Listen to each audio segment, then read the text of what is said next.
બ્રહ્મ સંબંધ કર્યું છે અને જે પદાર્થોનું આપણે નિવેદન કર્યું છે બ્રહ્મ સંબંધની અંદર, એ નિવેદિત પદાર્થોને ભગવત સેવાની અંદર એ કાલે આપણે જોઈ લીધું છે કે સાક્ષાત જો ભગવત સેવામાં એનો વિનિયોગ થઈ શકે એ પદાર્થોને ભગવત સેવાની અંદર સાક્ષાત વિનિયોગ કરવા, જેને સાક્ષાત વિનિયોગ ન કરી શકાય એને પરંપરાયા એટલે કે પરંપરાથી એટલે કે સાક્ષાત નહીં તો પરોક્ષ રૂપે ભગવત સંબંધ એનો વિચારીને એની ભગવદીયતાનું અનુસંધાન કરીને એનું સમર્પણ કરી અને એને વ્યવહારમાં ઉપયોગ કરવો જોઈએ. હવે અહીં એક પાઠ એમ છે, નિવેદિભિ સમર્પ્યેવ સર્વમ કાર્યમ ઇતિ સ્થિતિ. આ એક પાઠ પણ રઘુનાથજી, શ્રી ગોકુલનાથજી વગેરે લે છે. કાર્યમનો અર્થ ત્યાં બધા જ કાર્ય એટલે કે લૌકિક વૈદિક બધા જ કાર્ય ભગવાનને સમર્પીને કરવા જોઈએ, એવી આ માર્ગની મર્યાદા છે. જેણે બ્રહ્મ સંબંધ કર્યું છે એ કાંઈ લૌકિક વૈદિક કાર્યથી પર થતો નથી, પણ એને લૌકિક વૈદિક કાર્ય પણ એને કરવાના છે. પણ એ લૌકિક વૈદિક કાર્યો બધા જ કાર્યો ભગવાનને સમર્પીને કરે, કાર્યનું સમર્પણ પણ ભગવાનને કરે અને પછી જ એ કાર્ય કરે.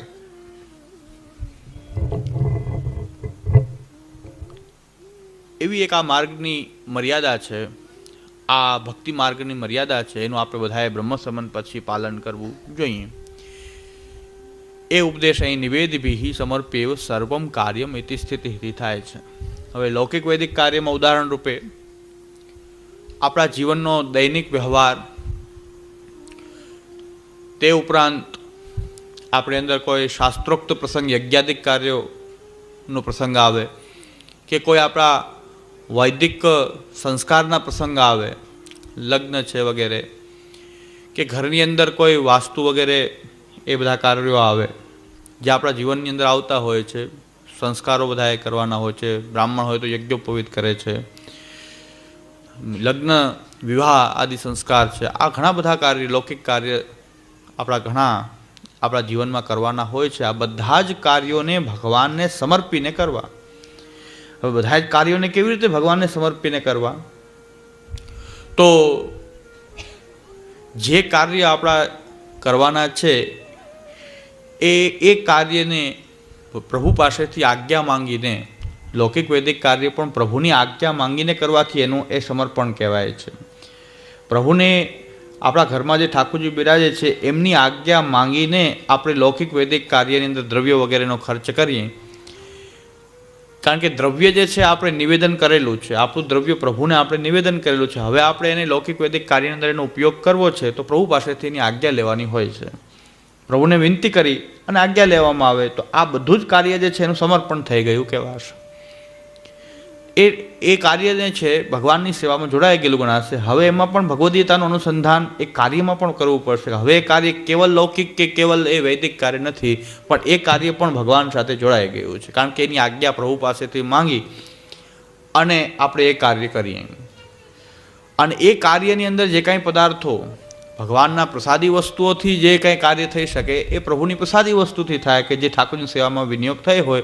કારણ કે જે કાર્ય માટે આપણે ઘરમાં કોઈ મહેમાન વગેરે આવે કે લૌકિક વૈદિક પ્રસંગે કોઈને આપણે જમવાનું આમંત્રણ આપીએ, એ લૌકિક સંબંધથી ભલે આપતા હોઈએ પણ ઠાકોરજીને ભોગ ધરીને પ્રસાદથી એનું સન્માન આપણે કરી શકીએ છીએ. અથવા તો પ્રસાદી વસ્તુથી જ્યાં શક્ય નથી, કારણ કે લગ્નની અંદર બધી જ વસ્તુ ઠાકોરજીને ભોગ ધરાય અને એ આપણે બીજાને લેવડાય એવું શક્ય હોતું નથી. તો ત્યારે એ પ્રસંગોની અંદર આપણે બહારનું રસોડું કરેલું હોય છે. બહારનું અત્યારે જે આપણે લૌકિક એ વ્યવહાર નભાવવા માટે આપણે રસોડું કરીએ, એમાં જે લોકો ઠાકોરજીનો ભોગ ધરીને લે છે એટલા પૂરતું ઠાકોરજીનો ભોગ ધરીને લેવામાં આવે, બાકીનો વ્યવહાર આપણે લૌકિક રીતે ચલાવીએ. હવે પ્રસાદી તો નથી, ઠાકોરજીને ભોગ ધરવેલો એ વસ્તુ તો નથી, પણ છતાં સમર્પિત હોઈ શકે. કારણ કે તમે આખા લગ્ન પ્રસંગની આજ્ઞા જ પ્રભુ પાસેથી માંગેલી હોવાથી લગ્ન સંબંધી જે કંઈ પણ કાર્ય છે એ બધું સમર્પિત તો ગણાશે, ભગવાનને સમર્પેલું ગણાશે. પ્રસાદી નથી. બુફે ડિનર હોય, પ્રસાદી ન હોઈ શકે પણ સમર્પિત તો હોઈ શકે. કારણ કે એની આજ્ઞા એ આખા પ્રસંગની જ આજ્ઞા માંગી છે. પ્રસંગની અંદર જે કંઈ પણ થાય છે એ પ્રભુની આજ્ઞા લેવાયેલી છે. ભગવાનને આપણે એ વ્યવહાર સમર્પિત કરેલો છે, નિવેદન કરેલો છે. એટલે સમર્પિત અને પ્રસાદીનો ભેદ એટલો જ છે, જે આપણે કાલે ચર્ચા કરવાની બાકી છે, કે જે ઠાકોરજીની સેવામાં વિનિયોગ થાય અને પછી એને પ્રસાદ રૂપે આપણે ગ્રહણ કરીએ તો એ પ્રસાદ છે, પ્રસાદી છે. પણ જે ઠાકોરજીને સેવામાં વિનિયોગ થયું નથી પણ પરંપરા એનો સંબંધ કરવામાં આવ્યો છે, સમર્પિત તો કેવા હશે? એટલે ઘણાને આશ્ચર્ય થાય કે ભાઈ આપણે બહારનું રસોડું, લૌકિક રસોડું કર્યું છે એને સમર્પિત કેમ કહેવાય? પણ સમર્પિત કહી શકાય, પ્રસાદી ન કહી શકાય, કારણ કે એની આજ્ઞા, આખા પ્રસંગની આજ્ઞા ઠાકોરજી પાસેથી માંગી છે. એની અંદર લૌકિક આપણે રસોડું બહાર કરેલું છે, છતાં પણ એ પ્રસાદી ન હોઈ શકે પણ સમર્પિત હોઈ શકે. એનું પરંપરા ભગવત સંબંધ આપણે વિચારીએ છીએ, કારણ કે આખા પ્રસંગને, આખા કાર્યને, અહીં કાર્યપાઠ લીધો છે રઘુનાથજી, શ્રી ગોકુલનાથજીએ પણ કાર્યપાઠ લીધો છે. કાર્યમાં લૌકિક વૈદિક કાર્ય પ્રભુને સમર્પીને કરવા. જેણે બ્રહ્મ સંબંધ કરેલો છે એણે આ મર્યાદા પાલન કરવી જ જોઈએ. શ્રી ગોકુલનાથજી તો અહીંયા આમ આજ્ઞા કરે છે કે ઇતિ સ્થિતિ શબ્દથી શ્રી મહાપ્રભુજી એમ આજ્ઞા કરે છે કે આ મર્યાદાનું ઉલ્લંઘન કરી શકાય નહીં. કોઈ પણ આ મર્યાદાનું ઉલ્લંઘન કરી શકે નહીં. બ્રહ્મ સંબંધ લીધા પછી, બ્રહ્મ સંબંધ ન લીધો હોય તો છૂટમાં રહેવાય, પણ બ્રહ્મ સંબંધ લીધા પછી આમાંથી છટકી શકાય નહીં. એટલે ઇતિ સ્થિતિ એ મર્યાદા છે. આ મર્યાદામાં દરેકે રહેવું જોઈએ કે નિવેદન, જેણે નિવેદન કરેલું છે એવો નિવેદિત આત્મા જે છે એના દ્વારા જે કંઈ પણ કાર્ય થાય એ પ્રભુને સમર્પીને થાય. એટલે ઠાકોરજી ઘરમાં બિરાજે એમને સમર્પીને થાય. જે શક્ય નથી પ્રભુની સેવામાં એ સમર્પણ કરવું, વિનિયોગ કરવું, એની માટે આપણે પરંપરા એને આપણે સમર્પણનો વિચાર કરીને એ કાર્ય કરવામાં આવે છે. એટલે લૌકિક વૈદિક કાર્યો, યજ્ઞ યાગાદિક કાર્ય જે છે આપણે કરવાના હોય છે, બ્રાહ્મણો પણ યજ્ઞ વગેરે કરે છે, તો એ ઠાકોરજીના પ્રસાદી દ્રવ્યથી, પ્રસાદી પદાર્થોથી યજ્ઞ કરવામાં આવે છે. એટલે કે ઠાકોરજીને સમર્પીને જ કરી શકાય. અને જે વસ્તુ ઠાકોરજીને સમર્પિત કરી શકાય એમ નથી તો એની પ્રભુ પાસેથી આજ્ઞા માંગીને એ વ્યવહાર કરવામાં આવે તો એ કાર્ય સમર્પિત છે. સમર્પિત અને પ્રસાદીનો એટલો ભેદ છે કે સમર્પણનો એક એ વ્યાપ ઘણો બધો વધારે છે. પ્રસાદી વસ્તુ એ તો ઠાકોરજીની જે વિનિયોગ થશે અને પ્રસાદ રૂપે પ્રાપ્ત થશે. માલાજી પ્રસાદી હોઈ શકે, વસ્ત્ર પ્રસાદી હોઈ શકે. જે ઠાકોરજીને ધરાણું છે એ વસ્ત્ર આપણે એ લઈએ એ પ્રસાદી વસ્ત્ર છે. ઠાકોરજીને ભોગ ધરાણો છે એ વસ્તુ આપણે લઈએ એ પ્રસાદી એ પ્રસાદ છે પ્રભુનો, અન્ન વગેરે.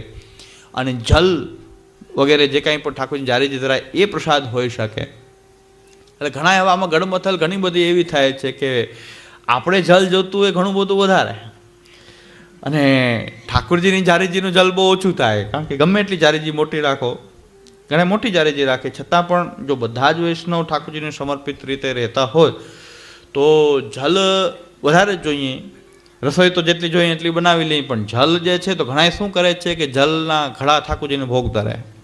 એવું મેં જોયેલું પણ છે કે ઘડા એ ભરીને જલ ધરે. પણ હકીકતમાં મારા ખ્યાલ પ્રમાણે એ ધરવાની કોઈ આવશ્યકતા નથી. ઠાકોરજીને જેટલું આપણે જલ જારીજી ભરાય એટલું જલ અને વિશેષ જલ જોઈએ તો એ વસ્તુ આપણે માટે ઘણી બધી વસ્તુ એવી છે કે બધી ઠાકોરજીને ભોગ ધરાતી નથી. તો એ આપણે જલ, એ પ્રસાદી ઠાકોરજીનું જલ છે એમાં આપણે મિલાવીને લઈ શકીએ છીએ. પણ બધું જ ભોગ ધરવું એ ત્યાં જરૂરી બનતું નથી. એટલે એ સમર્પિતના આખા વિચારમાં અંદર જોઈએ ઠાકોરજીની જારી જે ભરાય એટલું જલ ઠાકોરજીને ધરાય. વિશેષ જેને જલ જોતું હોય તો એની માટે આપણે જોઈએ છીએ. એટલે એ ઠાકોરજીને જલ વગેરે પણ વિશેષ પ્રમાણમાં ઠાકોરજીને ધરવું એ આવશ્યક નથી લાગતું. અને એ એવો પ્રકાર જે છે કે ઘણા સમર્પણને સમજતા નથી, તો એને એવો પ્રશ્ન થાય છે કે ઠાકોરજીને ધરવું જોઈએ તો જ આપણે લઈ શકાય.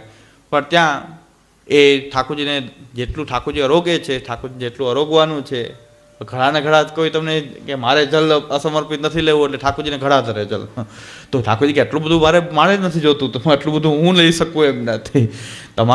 તમારી એ જરૂરિયાત છે પણ આટલું બધું મારી જરૂરિયાત નથી કે આટલું જલ જે છે ભોગ ધરાય એ પ્રમાણમાં જલ ધરાય. અન્નકૂટ વગેરેમાં એક મટકી ઠાકોરજીને ધરાય છે કારણ કે ભોગ વધારે હોય છે તો એ જલ પણ વધારે ધરાય છે. પણ રોજ આપણે આપણી જરૂરિયાત માટે એવું ધરવું જરૂરી હોતું નથી. પણ ઠાકોરજીને આપણે જલનું સમર્પણ કરેલું જ છે, જે પ્રભુને ધર્યું છે એટલું જલ પ્રભુને આપણે ધરાય છે. વિશેષ જલ જે છે જોઈએ તો આપણે એ મિલાવી શકીએ છીએ. એટલે એ મિલાવીને પણ લઈએ તો કંઈ બાદ હોતું નથી. એટલે આ વસ્તુ આપણે સમજીએ કે જે ઠાકોરજીની સેવામાં જે કંઈ વિનિયોગ થઈ શકે જરૂરી છે એટલો પ્રભુની સેવામાં વિનિયોગ થાય છે. બાકીનો તો પરંપરાએ આપણે એનો વિચાર કરીને એ સમર્પણ માનવું પડશે. એટલે પ્રસાદી વસ્તુ અને સમર્પણમાં આટલો ફેર છે. પ્રભુ જે આરોગે એ પ્રસાદી થશે, પ્રભુમાં સેવામાં જે વિનિયોગ થશે એ પ્રસાદી થશે. અને જેનો સંબંધ આપણે ભગવત સંબંધ પણ વિચારતા હશું એ સમર્પિત હોઈ શકશે. ભગવત સંબંધ વિચારતા હશું તો પણ એ સમર્પિત તો હોઈ શકે. સમર્પણનો એ વ્યાપ જરાક વધારે છે, વિસ્તાર છે. એટલે પ્રસાદી અને સમર્પણમાં આપણે આ કે પ્રભુમાં જે પ્રત્યક્ષ વિનિયોગ થાય એ પ્રસાદી પદાર્થ હોય છે, પણ સમર્પિત પદાર્થ તો ભગવાનનો સંબંધ વિચારવામાં આવે તો પણ એ સમર્પિત કહેવાય છે. ટૂંકમાં ઠાકોરજીમાં વિનિયોગ થાય અથવા તો જે પદાર્થો ભગવાનના જ છે, દેહ ઇન્દ્રિય પ્રાણ અંતઃકરણ આપણા દેહ વગેરે જે ભગવાનના જ છે, આપણા પરિવારના સભ્યો એ ભગવાનના જ છે. આપણું વિત્તનો વિચાર કરીએ, હા તો જલની બાબતમાં ઘણાને એ થાય કે નહીં આવું ન ચાલે, પાછળથી ન મિલાવી શકાય, તો વિચાર કરો તો વિત્ત આપણે ભગવાનને સમર્પણ કર્યું છે, બધું જ ઠાકોરજીમાં વિનિયોગ થાય છે. આપણું વિત્ત પૂરેપૂરું ઠાકોરજીમાં વિનિયોગ થાય છે કે જેટલું ઠાકોરજીમાં વિનિયોગ થાય એટલું ઠાકોરજીમાં થાય છે, બાકીનું આપણામાં થાય છે. આપણી જરૂરિયાત પણ છે, બધું જ ઠાકોરજીમાં. વિત્ત તો ભગવાનને નિવેદન કરેલું છે, છતાંય આપણામાં વપરાય છે કે નથી વપરાતું. ત્યારે આપણને વિચાર નથી, જલમાં વિચાર આવે છે કે નહીં જલ તો આટલું ધરવું જ જોઈએ, એ જ લેવાય ભોગ ધરેલું. પણ એ શું જલ વાડીમાં પૈસા વાડીમાંથી જ આવે ને, પૈસા વાડીમાંથી જ આવે, વાડીવાળાને વાડીમાંથી આવે, દુકાનવાળાને દુકાનમાંથી આવે, પૈસા અહીંયાથી જ આવે. એટલે ત્યાં પણ આપણે આ વસ્તુ સમજાઈ જશે. પછી જલમાં ગણાઈને ગડમથલ રહેશે કે જલ નહીં, ભોગ ધરવું એટલું જ, જેટલું આપણે જોઈએ તો બધું ભોગ ધરવું જ પડે. જે ભોગ ધરવા બાબતમાં આપણને એ થાય તો વિત્તનો વિચાર કરીએ કે વિત્ત જે છે કંઈ બધું તો નિવેદન તો ઠાકોરજીને કર્યું જ છે. આપણે વિત્ત બધું જ ઠાકોરજીમાં વપરાઈ રહ્યું છે. પૂરેપૂરું વિત્ત આપણું જેટલું આપણી 10,000ની મહિનાની આવે છે, 10,000 આપણે ઠાકોરજીમાં વાપરી રહ્યા છીએ? નથી વાપરી રહ્યા, પણ આપણા જીવન નિર્વાહ માટે આપણે વાપરી રહ્યા છીએ, આપણા પરિવારના સભ્યો માટે વાપરી રહ્યા છીએ, આપણા માટે વાપરી રહ્યા છીએ. ત્યારે આપણે એમ વિચારીએ છીએ કે મારા માટે વાપરી રહ્યો છું, તો અસમર્પિત થયું. તો પછી અસમર્પિત વ્યવહાર થયો કે મારા માટે વાપરી રહ્યો છું, મારા પરિવારના માટે મારું કરશું તો અસમર્પિત થશે. પણ આપણે એમ વિચારશું કે આ દેહ કોનો? ભગવાનનો છે, અને આ દેહને ચલાવવા માટેની કંઈક જરૂરિયાત છે. પરિવાર કોનો? ભગવાનનો છે, એને ચલાવવા માટેની કંઈક જરૂરિયાત છે. બસ આ સમર્પણ થઈ ગયું. ખાલી આપણી જે દૃષ્ટિકોણ બદલાવાની આવશ્યકતા છે કે પરિવાર મારો કરીને જો એમાં વાપરશું તો એ અસમર્પિત કહેવાય જ. કારણ કે મારાપણાનું ભાન રાખીને કરવામાં આવે છે. મારો પરિવાર છે, મારા ઘર છે, એના માટે વાપરી રહ્યો છું. નહીં, મેં બ્રહ્મ સંબંધ કર્યા પછી એ પ્રભુનો છે. આ પદાર્થો નિવેદિત પદાર્થો છે, ભગવાનને મેં નિવેદિત કરેલા છે. એમાં દેહ પણ આવી ગયો, ધન પણ આવી ગયું, પરિવાર પણ આવી ગયો, ઘર પણ આવી ગયું. એનો એ જે છે મેં નિવેદિત કરેલું છે અને એની જરૂરિયાત છે, એમાં વાપરવું જરૂરી છે. અને એ થાય તો જ આખા સેવાનો જે વ્યવહાર, આખો સેવા સાથે આપણો વ્યવહાર ટકી શકે, નહીં તો નહીં ટકી શકે. સેવા સાથે આપણો વ્યવહાર ટકાવવો હશે તો આપણા માટે વાપરવું પડશે.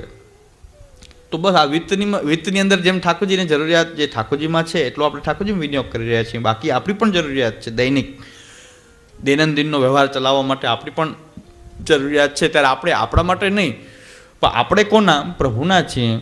આ દેહ કોનો? એ પ્રભુને નિવેદિત થયેલો છે. પરિવાર કોનો? પ્રભુને નિવેદિત થયેલો પરિવાર છે. આ બધાની અંદર ભગવાન સાથેની બુદ્ધિ રાખવામાં આવે તો એ સમર્પિત વ્યવહાર થઈ જશે, તો એ સમર્પણ છે.